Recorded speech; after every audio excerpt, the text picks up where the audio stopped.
Hello friends, welcome back to a new video. आज की video में मैं आपको डी ब्रॉगली हाइपोथेसिस के बारे में बताऊंगी।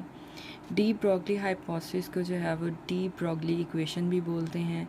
डी ब्रॉगली बेसिकली एक साइंटिस्ट था और उसी के नाम पर ये इक्वेशन है, ये हाइपोथेसिस है, जो भी आप इसे कह लें, राइट। अब कुछ लोग जो है वो इस वर्ड को डी ब्रॉगली भी बोलते हैं। De Broglie, de Broglie, de Broglie, आप इसको कुछ भी कह सकते हैं, मैं तो इसको डी ब्रॉगली ही बोलती हूँ।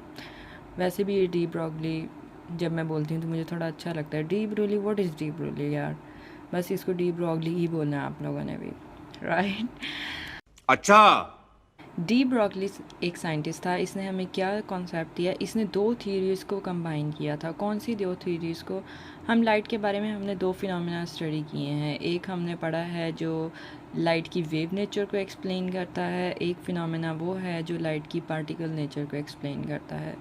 इसके बहुत सारे एक्सपेरिमेंट्स हमने पढ़े हैं, जैसे कि अगर मैं आप लोगों को बताऊं फोटो इलेक्ट्रिक इफ़ेक्ट और कॉम्पटन इफ़ेक्ट, तो ये दोनों फिनोमेना जो हैं वो पार्टिकल नेचर ऑफ लाइट को प्रूव करते हैं। और जो प्रोसेसेस हमारे पास जो फिनोमेनास हैं रिफ्रैक्शन के, रिफ्लेक्शन के और डायफ्रैक्शन के, ये फिनोमेनास जो हैं वो लाइट की वेव नेचर को कंबाइन करते हैं। तो डी ब्रॉगली साइंटिस्ट ने क्या किया था, उसने कहा था, उसने बस इन दोनों चीज़ों को इकट्ठा कर दिया था। इकट्ठा करने का क्या मतलब है, उसने ये कहा था कि अगर लाइट समटाइम्स पार्टिकल नेचर के तौर पर बिहेव करती है तो लाइट जो है वो समटाइम्स वेव नेचर भी बिहेव करती है। उसका तो 1924 में डी ब्रॉगली ने सिर्फ बातें ही नहीं की बल्कि इस चीज़ को प्रूव भी किया कि लाइट जो है वो अगर पार्टिकल नेचर रखती है तो साथ में वेव नेचर भी रखती है। इट डिपेंड्स ऑन सर्कमस्टांसिस के वो किस वक्त कौन सा बिहेवियर शो कर रहा है, राइट। उसने सिंपली जो इक्वेशन डिराइव की वो ये थी, वेवलेंथ और मोमेंटम के दरमियान रिलेशनशिप। कोई भी पार्टिकल अगर मोशन में है तो हमें पता है उसका कोई ना कोई मोमेंटम होता है। मोमेंटम जो है वो उसकी स्पीड और मास की वजह से होता है। अब ये इक्वेशन ड्राइव कैसे होती है, तो डी ब्रॉगली इक्वेशन ड्राइव होती है। हमें पता है कि आइंस्टाइन ने हमें बताया था कि फोटोन ऑफ लाइट, इसकी एनर्जी किसके इक्वल होती है, एच न्यू के इक्वल।